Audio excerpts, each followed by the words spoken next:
नमस्कार, मैं रविंद्र कुमार और हमारे साथ है हरकेश्वर राम जी। हम बिहार के ताजा घटनाक्रम पे बात करने के लिए आज इकट्ठा हुए हैं। आपको बताते चले कि कल विश्वास मत प्राप्त हो गया है नीतीश कुमार जी का।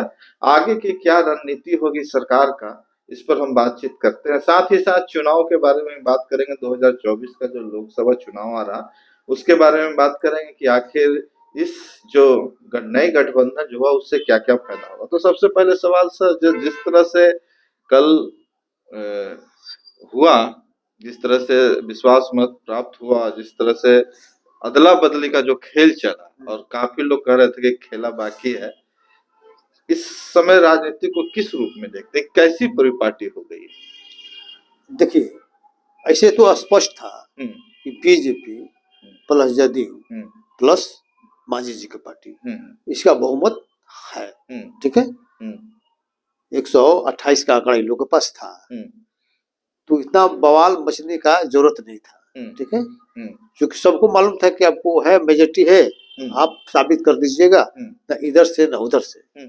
लेकिन इसके बावजूद भी जिस तरह से बवाल हुआ, माहौल बना, जिस तरह से माहौल बना, जिस तरह से संशय की स्थिति रही, जिस तरह से अफरा तफरी मची, नीतीश कुमार को भी विश्वास नहीं रहा कि हम विश्वास मत हासिल कर पाएंगे। जी, हम विश्वास मत हासिल कर पाएंगे, उनको खुद नहीं विश्वास था। अच्छा, यही वजह था कि उन्होंने तीन जो है विपक्षी जो पार्टी के लोग थे वो अपने तरफ बैठा लिया। अच्छा, अगर उनको विश्वास होता तो ऐसा उनको करने की जरूरत नहीं थी। उनको था कि मेरी सरकार कहीं चली नहीं जाए, अपने ऊपर भी उनको विश्वास नहीं था।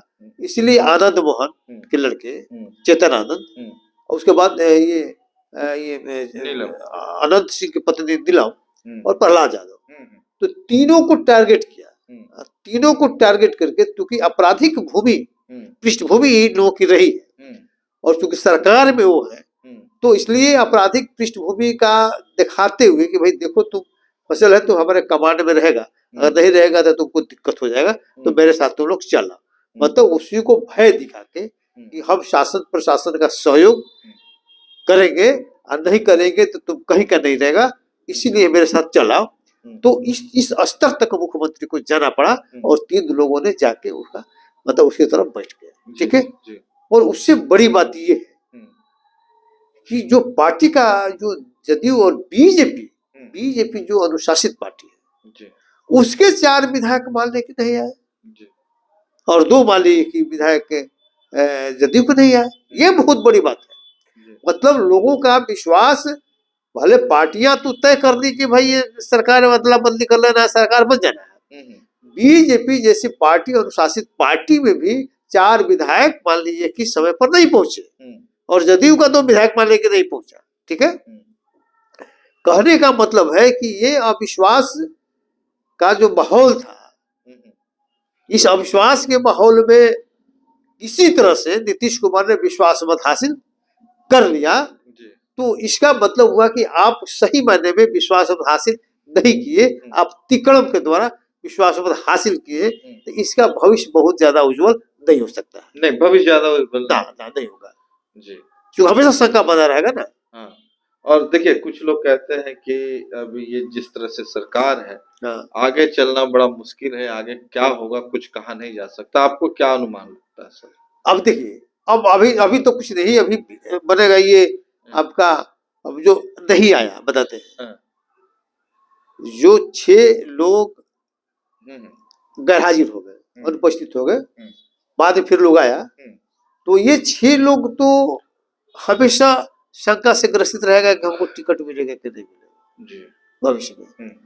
तो वो अपना आप सोचे कि अब चाहे हमको तो क्लियर करना पड़ेगा, तो वो पाला बदलने के फेर में रहेंगे कि हमको भाई टिकट वो नहीं देगा तो चलो हमको आरजेडी देते, चाहे भी पक्ष में कोई पार्टी देते, क्योंकि उनको अब विश्वास नहीं रहा, क्योंकि जान गया कि हमको टिकट अब देगा नहीं। ठीक है, तो वो उनके मान के रहेगा। उसके अलावा जिनको मंत्री नहीं बने, बहुत लोगों को ये लालच दी होगी तुमको मंत्री बना देंगे। कुछ लोगों को था कि तुम क्रिमिनल हो तो तुमको हम लोग प्रशासनिक सहयोग मान लेंगे, छूट दे देंगे थोड़ा सा, है कि नहीं।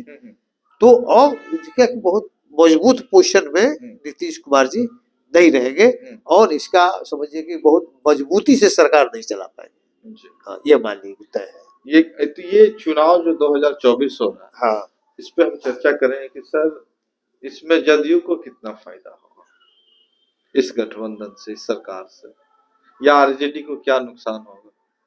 अब देखिए जदयू का जहां तक सवाल है, जी। जदयू पहले भी 16 को एमपी उसको था, हाँ, है हाँ, उधर भी रहेगा। हाँ। अगर मैक्सिमम वही पोजीशन रहा तो फिर 16 एमपी रहेगा, अच्छा, तो उसको नफा नुकसान का तो कोई बात नहीं है। अरे ठीक है। अच्छा, उससे ज्यादा तो बढ़ना नहीं है, नहीं, है नहीं, उससे तो घट ही सकते हैं। हो सकता है कि अगर गठबंधन का मान लें कि थोड़ा सा फिट उतना अच्छा नहीं रहा, हाँ, अरे उसमें तो बहुत अच्छा ना था, हाँ, 40 में 39 जीत गया था। हाँ, हाँ, हो सकता है कि उसमें थोड़ा सा कम स्ट्राइक रेट कम हो जाए, हाँ, तो हो सकता है कि 16 से अब कम ही आना है, हाँ, 16 से बढ़ना नहीं है। नहीं, जहां तक आरजेडी का बात है, तो हाँ, आरजेडी तो 0 पर आउट हो गई थी, हाँ, एक भी इनका एमपी नहीं था, अच्छा, है ना। हाँ, तो अगर कुछ भी अगर प्राप्त करते हैं तो गेन ही करेंगे, जी, जी, है ना। Plus point. हाँ, उनका प्लस ही कुछ भी रहेगा, गेन ही करेंगे। हाँ, क्योंकि अब बीजेपी को क्या होने वाला है? और बीजेपी वाले को उनको भी घटना ही है, बढ़ने का सवाल नहीं है। घटना है। हाँ, तो उससे ज्यादा सीट पर कहां से लड़ेंगे वो? अच्छा, अरे बीजेपी मान लीजिए कि 17 सीट पर जीती थी, हाँ, तो 17 को उसको सीट मिलेगा, उससे ज्यादा थोड़े मिलेगा। क्योंकि अगर मान लें कि इनको 17-17 दोनों लीड थे, तो 6 को मिला था लोजपा को, है। तो लोजपा को अगर 6 मिलेगा, इनको बांटे तो फिर 2 मांझी जी और ये आ गए हैं, क्या नाम है, उपेंद्र कुशवाहा, तो उसी में से एडजस्ट करना है, कहाँ से एडजस्ट होगा? बिहार के जो 40 सीट है सर, 40 सीट में मान लीजिए तो अंदर की बात हो गई, हाँ, 2 गठबंधन की बात हो हाँ, गई, वो हाँ, एनडी गठबंधन और एक वही एनडीए। हाँ, एनडीए, हाँ, ठीक तो है। इसमें दोनों में कुछ ना कुछ दावा हो रहे हैं, तो कह रहा है कि हम 40 से 40 सीट जीतेंगे, ठीक है। और एक कह रहे कि हम जीतने नहीं देंगे। हाँ, हाँ। अब तो दोनों में क्या लगता है कि एनडीए और इंडिया में क्या अब देखिए पब्लिक का क्या रुख होता है समय पर, आप देखिए हाँ, वही 19 में, हाँ, देखिए 19 को देख लीजिए, हाँ, 19 में चुनाव हुआ, तो 19 40 में से 39 सीट एनडीए जीती है, जी, देखिए। और वही 20 में जब विधानसभा चुनाव होता है, 20 में, तो एनडीए को मतलब महागठबंधन से मात्र 12,000 अधिक वोट आता है। देखिए उस समय टोटल का टोटल एक सीट छोड़ के टोटल सीट जीत गया वो। अब वही विधानसभा में आ जाइए, तो विधानसभा में मान लिया कि बहुत ज्यादा का अंतर नहीं रहा, बहुत ज्यादा सीट का अंतर तो रहा नहीं, ठीक है।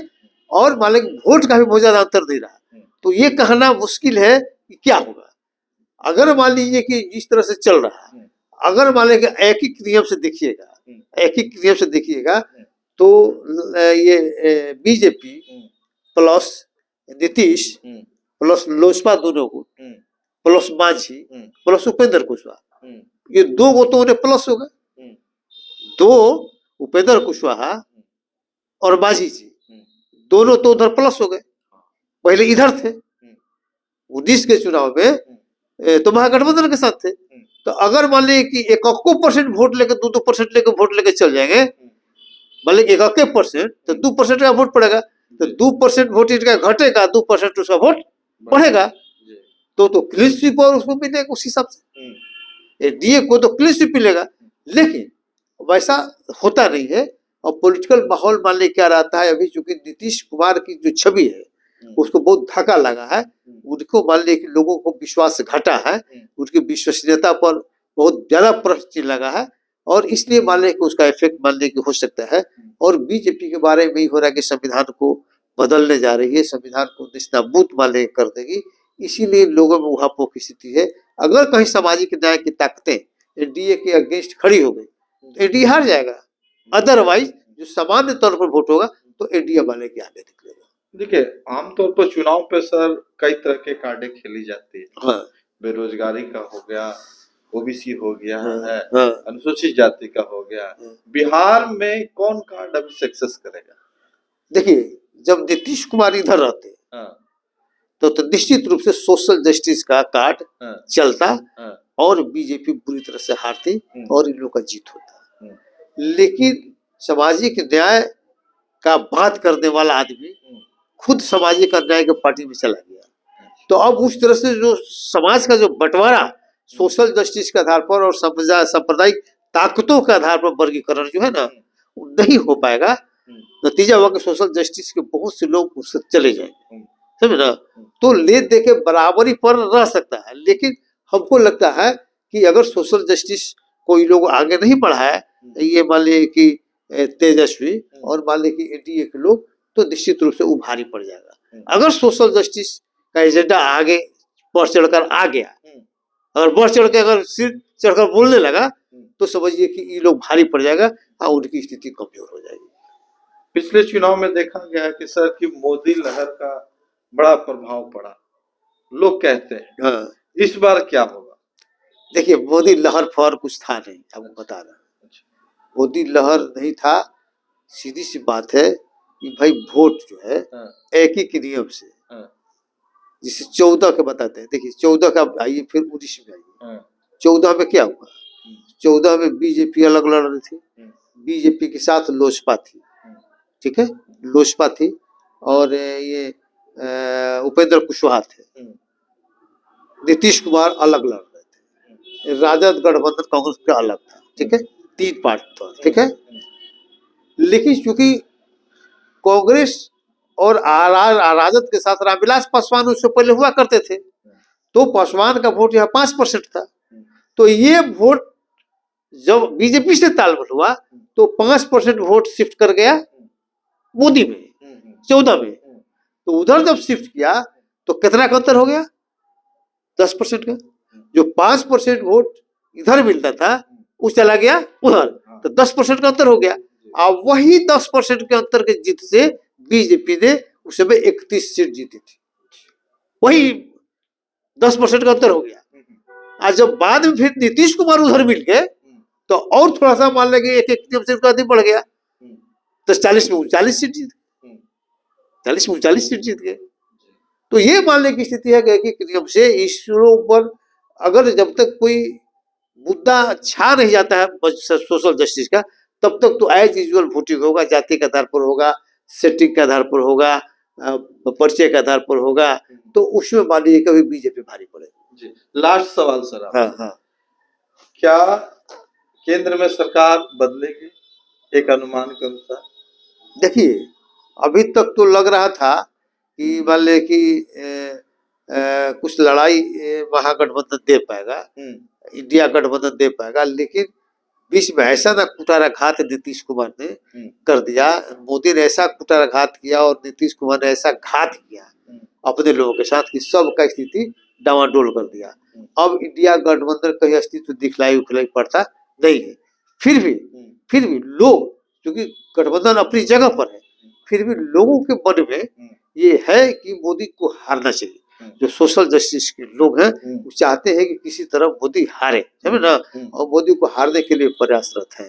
तो अगर हराएगा तो लोग ही हराएगा, नेताओं के बस की बात नहीं है कि मोदी को हरा देगा। चलिए, बहुत बहुत धन्यवाद। अगर मोदी जी को हराने का कोई जिम्मा लिया है तो भारत की जनता ले सकती है, बल्कि नेताओं की बस की बात नहीं है हराना, क्योंकि उन लोग आपस में ही काफी फूट है, काफी मतभेद है, काफी विचार अलग अलग है।